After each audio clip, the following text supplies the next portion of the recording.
जयपुर से है, जहां जयपुर में सफाई सेवा मैराथन 2026 ने इतिहास रचा है। एक दिन में 6000 टन कचरा उठाकर बदली शहर की सूरत। 9000 प्लस कर्मचारी और 1500 गाड़ियां अभियान में शामिल हुई। 7000 ट्रिप्स में कचरे का हुआ निस्तारण। आयुक्त ओम कसेरा ने 200 किलोमीटर की रूट का किया निरीक्षण। 15 किलोमीटर पैदल चलकर व्यवस्थाओं का जायजा भी लिया। शहर के 60 प्लस प्रमुख स्थानों पर गहन निरीक्षण किया गया। कई जगह मौके पर हटवाए गए ओपन कचरा डिपो। सफाई कर्मचारियों को स्वच्छता योद्धा के रूप में किया गया सम्मानित। आमजन और व्यापारियों की सक्रिय भागीदारी से बना जन आंदोलन। बिना सुरक्षा काम करने पर कर्मचारियों को सख्त निर्देश। कलेक्टर संदेश नायक ने मॉडल की सराहना की। अन्य निकायों में भी लागू करने की तैयारी। स्वच्छ और सुंदर स्वस्थ जयपुर का मजबूत संदेश। तो जयपुर से खबर आपको बता रहे हैं, जहां पर स्वच्छता को लेकर नया इतिहास रचा है जयपुर ने। और जयपुर में सफाई सेवा मैराथन 2026 ने इतिहास रचा है। एक दिन में 6000 टन कचरा उठाकर बदली शहर की सूरत। 9000 से अधिक कर्मचारी और 1500 गाड़ियां अभियान में शामिल हुई हैं और 7000 ट्रिप्स में कचरे का निस्तारण किया गया है। आयुक्त ओम कसेरा ने 200 किलोमीटर रूट का निरीक्षण किया और 15 किलोमीटर पैदल चलकर व्यवस्थाओं को उन्होंने खुद जायजा लिया। तो शहर के 60 से अधिक प्रमुख स्थानों पर गहन निरीक्षण किया गया और कहीं ना कहीं देख सकते हैं कि स्वच्छता के मामले में जयपुर अपने नंबर बढ़ाते हुए नजर आ रहा है। कई जगह मौके पर हटवाए गए ओपन कचरा डिपो। फलौदी से खबर है, जहां फलौदी नागौर राजमार्ग पर 19 पर आऊ के निकट सड़क हादसा। बारात में शामिल एक कार अनियंत्रित होकर पलट गई है। कार में कुल 5 जने सवार बताए जा रहे हैं। प्रत्यक्षदर्शी गुमान भादु ने बताया कि आवाज सुनकर मौके पर दौड़कर आए और सभी को बाहर निकाला गया। हादसे में 2 जने सुरक्षित, वहीं 1 जन को आई है गंभीर चोट, 2 को आई है मामूली चोटें। हादसे में कार पूरी तरह हुई है क्षतिग्रस्त। सभी घायलों को ग्रामीणों की मदद से पहुंचाया गया है अस्पताल। तो आवाज सुनकर लोगों ने दौड़कर सभी को बाहर निकाला है। इसमें 2 जन सुरक्षित हैं, वहीं 1 व्यक्ति गंभीर रूप से घायल बताया जा रहा है। वहीं हादसे में कार पूरी तरह से क्षतिग्रस्त हो गई है। तो आप ये तस्वीरें देख सकते हैं कि फलौदी में ये हादसा हुआ है, जहां बारात में शामिल एक कार अनियंत्रित होकर पलट गई। घायलों को ग्रामीणों की मदद से अस्पताल पहुंचाया गया है और ग्रामीणों की तत्परता के चलते बड़ा हादसा टल गया। लोगों जो है 2 लोग घायल हुए हैं, उनको मामूली चोट आई है, जबकि 1 व्यक्ति गंभीर रूप से घायल हुआ है, जिनका इलाज अस्पताल में जारी है। खबर जोधपुर के ओसिया से है, जहां ओसिया पुलिस ने बड़ी कार्रवाई करते हुए चाड़ी चौराहे के पास एक ट्रक से प्रतिबंधित मतीरा बीज की बड़ी खेप जब्त की है। प्रारंभिक जांच में माल के नेपाल के रास्ते भारत लाए जाने की आशंका जताई जा रही है। पुलिस के अनुसार भारत सरकार द्वारा सूडान से आयात होने वाले मतीरा की बीज पर प्रतिबंध है। इसके बावजूद अवैध रूप से ये माल देश में लाया जा रहा है। एसआई सहीराम विश्नोई ने बताया कि मुखबिर की सूचना पर चाड़ी चौराहे के पास संदिग्ध ट्रक का रुकवाकर चालक से पूछताछ की गई थी। चालक आवश्यक दस्तावेज प्रस्तुत नहीं कर सका, जिसके बाद पुलिस ने ट्रक सहित करीब 18 टन माल जब्त कर लिया। ट्रक में करीब 450 कट्टों में भरे सूडान के प्रतिबंधित मतीरा बीज पाए गए। पुलिस का मानना है कि ये खेप नेपाल के रास्ते अवैध रूप से भारत लाई गई थी। कार्रवाई के बाद ओसाई पुलिस ने मामले की सूचना कस्टम और जीएसटी विभाग को दे दी है, ताकि आगे की जांच और कानूनी कार्रवाई की जा सके। तो नेपाल मार्ग से अवैध आयात का खुलासा किया है। ओसिया में 18 टन प्रतिबंधित मतीरा बीज से भरा ट्रक जब्त किया गया है। नेपाल मार्ग से अवैध रूप से लाया गया था ये ट्रक। वहीं इस मामले की अब पुलिस जांच कर रही है।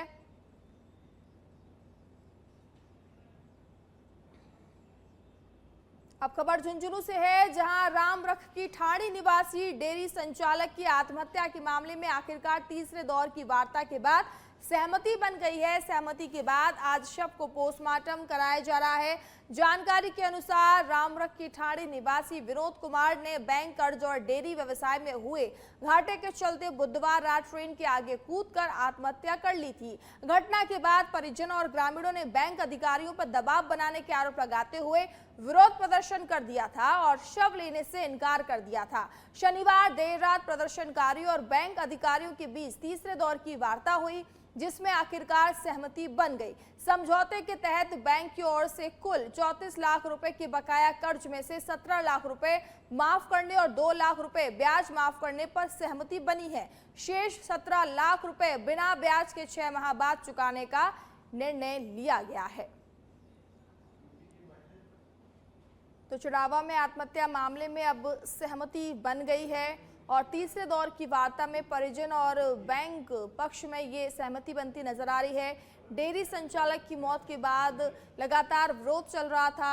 आपको बता दें कि 34 लाख रुपए का कर्ज था, जिसके चलते जो व्यक्ति है उसने आत्महत्या कर ली थी और आत्महत्या करने के बाद ये मामला गरमाया और परिजनों और बैंक कर्मियों के बीच में बाद में बात हुई है और सहमति ये बनी है कि आधा पैसा माफ किया जाएगा और इसके बाद जो बाकी का बकाया पैसा है उसको ये 6 महीने के अंदर पूरा करना होगा।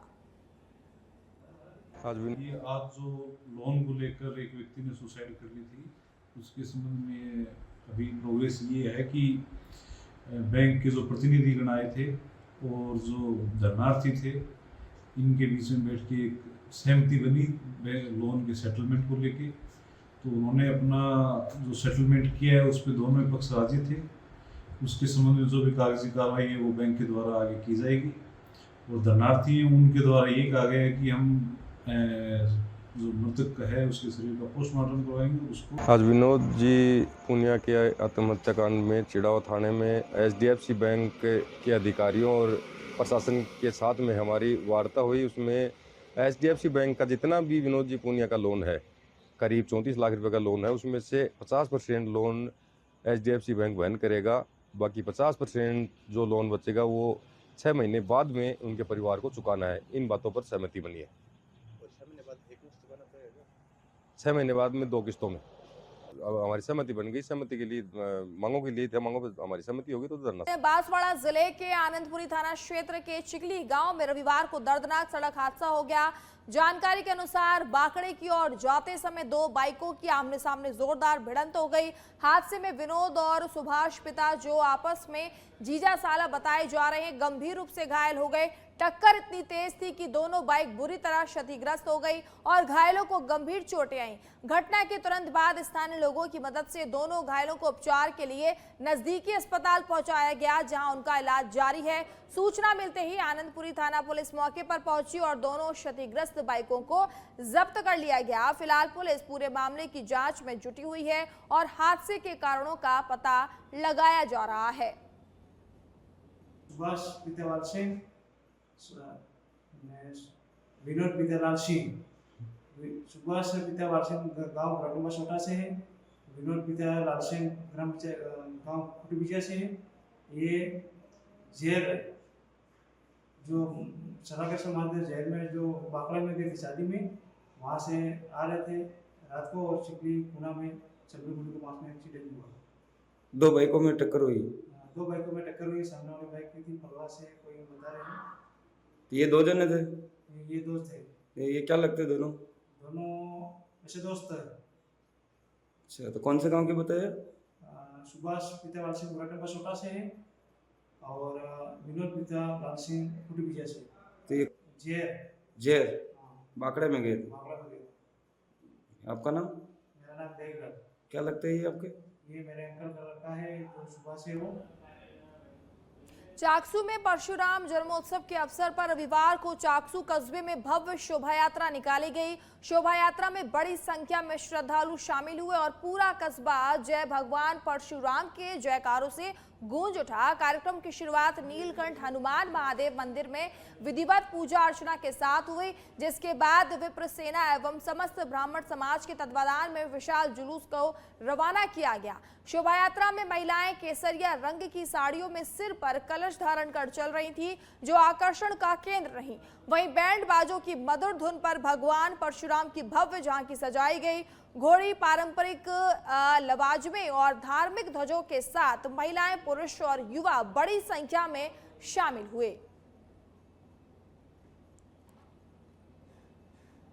तो चाकसू में निकाली गई भव्य परशुराम शोभा यात्रा श्रीगंगानगर के घड़साना क्षेत्र में सोशल मीडिया पर फैली फायरिंग की अफवाहों से देर रात दहशत का माहौल बन गया। हालांकि पुलिस ने मौके पर पहुंचकर स्थिति स्पष्ट की और फायरिंग की किसी भी घटना से साफ इनकार कर दिया। जानकारी के अनुसार 26 AS क्षेत्र में जमीनी विवाद को लेकर दो पक्षों के बीच तनाव की स्थिति बनी हुई है। एक पक्ष लंबे समय से जमीन पर काबिज था, जबकि दूसरे पक्ष के हक में न्यायालय की डिग्री आने के बाद 2 दिन पूर्व वह जमीन पर काबिज हो गया। इसी विवाद को लेकर सोशल मीडिया पर फायरिंग की झूठी खबरें तेजी से वायरल होने लगी, जिससे क्षेत्र में अफवाह और दहशत फैल गई। थाना प्रभारी देवीलाल सहारण ने बताया कि फायरिंग की सूचना पूरी तरह अफवाह है। पुलिस रात में 2 बार मौके पर पहुंची, लेकिन वहां किसी प्रकार की फायरिंग या हिंसक घटना नहीं पाई गई। पुलिस ने स्पष्ट किया कि स्थिति पूरी तरह से नियंत्रण में है और दोनों पक्षों को समझाइश दी जा रही है ताकि विवाद शांतिपूर्ण तरीके से सुलझ सके। भरतपुर के बयाना से खबर है, जहां कस्बे के बस स्टैंड रोड स्थित ब्राह्मण धर्मशाला में रविवार को भगवान परशुराम जन्मोत्सव श्रद्धा और उत्साह के साथ मनाया गया। इस अवसर पर समाज के लोगों ने पूजा अर्चना कर भक्ति भाव से कार्यक्रम में भाग लिया। कार्यक्रम के दौरान भगवान परशुराम का विधि विधान से अभिषेक किया गया और धर्मशाला को आकर्षण फूलों से सजाया गया। सुबह से ही बड़ी संख्या में ब्राह्मण समाज के लोग धर्मशाला में एकत्रित हुए और धार्मिक अनुष्ठानों में शामिल हुए। श्रद्धालुओं ने भगवान परशुराम को भोग अर्पित किया, जिसके बाद प्रसाद वितरण का आयोजन किया गया। पूरे कार्यक्रम में भक्तिमय माहौल बना रहा और श्रद्धालु भक्ति में लीन नजर आए। इस अवसर पर समाज के लोगों ने सामूहिक रूप से भाग लेकर धार्मिक और सामाजिक एकता का संदेश दिया। कार्यक्रम ने क्षेत्र में आस्था, भाईचारे और सांस्कृतिक परंपराओं को और भी मजबूत करने का कार्य किया। आज ब्राह्मण धर्मशाला बयाना पर भगवान परशुराम का जन्मोत्सव मनाया गया, जिसमें अभिषेक करने के बाद में पूरी पूजा अर्चना की गई। इसमें समस्त ब्राह्मण बंधुओं ने अपने परशुराम भगवान के लिए दीप प्रज्वलित कर सवाई माधोपुर में अक्षय तृतीया के अभूत सावे पर जहां प्रदेश भर में शहनाइयों की गूंज और विवाह समारोह की धूम रहती है, वहीं सवाई माधोपुर जिले के चौथ का बरवाड़ा क्षेत्र के 18 गांव ऐसे हैं जहां इस दिन किसी भी प्रकार के मंगल कार्य नहीं किए जाते हैं। यह शहनाई बजाना, विवाह करना और उत्सव मनाना पूरी तरह से वर्जित है। ये परंपरा सदियों से आज भी बिना किसी बदलाव के निभाई जा रही है। जानकारी के अनुसार इस परंपरा की शुरुआत रियासत काल की एक ऐतिहासिक घटना से जुड़ी हुई मानी जाती है। बताया जा रहा है कि विक्रम संवत 1333 की बैसाख सुदी तीज पर आसपास के 18 गांव के विभिन्न समुदायों के नव दंपति चौथ माता के दर्शन के लिए मंदिर पहुंचे थे। इसी दौरान दुल्हनों के घूंघट में होने के कारण पहचान में भ्रम की स्थिति उत्पन्न हुई और गलत दूल्हे के साथ जाने को लेकर विवाद हो गया। देखते देखते ये विवाद हिंसक संघर्ष में बदल गया, जिसमें बड़ी संख्या में लोगों की मृत्यु हुई। ऐतिहासिक विवरणों के अनुसार इस घटना में करीब 84 जोड़ों की मौत हुई। इसके बाद तत्कालीन शासक मेलक देव चौहान ने इस घटना को अत्यंत दुखद मानते हुए अक्षय तृतीया के दिन शोक मनाने की परंपरा शुरू की। तभी से ये परंपरा आज तक इन 18 गांवों में निभाई जा रही है। ये अक्षय तृतीया को जो आखा तीज बोलते हैं हम इसको, ये एक श्री चौथ माता जी की इसको आंट बताते हैं, क्योंकि यहाँ पे वर्षों पर कोई ऐसी घटना ही हुई है। इस वजह से 18 गांवों के अंदर ये श्री चौथ माता जी के जो 18 गांव पड़ते हैं उसमें आंट मानी जाती है। हमारे पूर्वज भी इसको मानते हैं, हम भी मानते हैं और आगे भी मानते हैं। तो अक्षय तृतीया के दिन दुकान बंद रहती है अपनी? बंद रहती है सर। खाना वाना नहीं बनता है उस दिन? खाना नहीं बनता, तेल का नहीं चलता और आप माता जी की आरती नहीं होती, या शादी ब्याह नहीं होते, सब्जियां नहीं चुकती, ये 100 किलो रहते हैं तो मतलब आज भी कायम है वो परंपरा आपकी, है ना? यहाँ। जयपुर से खबर है जहां मुख्यमंत्री भजनलाल शर्मा की मौजूदगी में होगा एमओयू। मुख्यमंत्री आवास पर होगा एमओयू। एचपीसीएल द्वारा पेट्रो जोन बालोतरा में संभावित निवेशकों को डाउनस्ट्रीम पेट्रोकेमिकल उत्पाद आपूर्ति हेतु एमओयू हस्ताक्षर कार्यक्रम किया जाएगा। तो आपको बता दें कि डाउनस्ट्रीम पेट्रोकेमिकल उत्पाद आपूर्ति हेतु एमओयू हस्ताक्षर किए जाएंगे। तो जयपुर से आपको खबर बता रहे हैं जहां मुख्यमंत्री भजनलाल शर्मा की मौजूदगी में होगा एमओयू।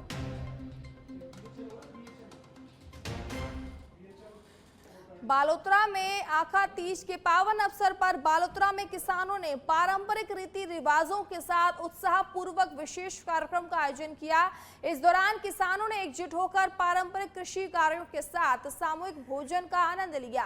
कार्यक्रम में किसानों ने बाजरे के खींच की सामूहिक कुटाई की और बाद में सभी ने साथ बैठकर पारंपरिक भोजन ग्रहण किया। यह आयोजन केवल एक परंपरा नहीं बल्कि किसानों की एकता, भाईचारा और प्रकृति के प्रति उनके गहरे जुड़ाव का प्रतीक बना हुआ है।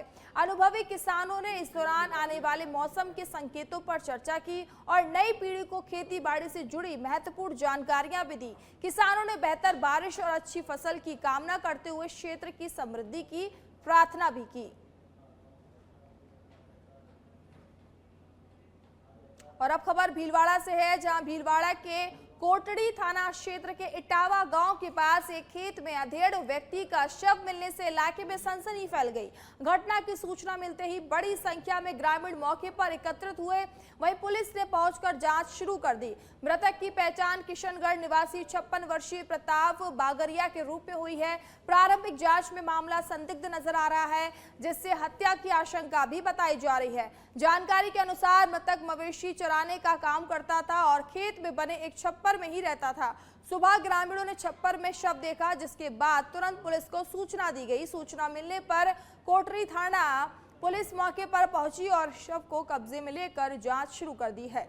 एएसआई कैलाश प्रजापत ने बताया कि मामले को गंभीरता से देखते हुए एफएसएल टीम को भी मौके पर बुलाया गया है।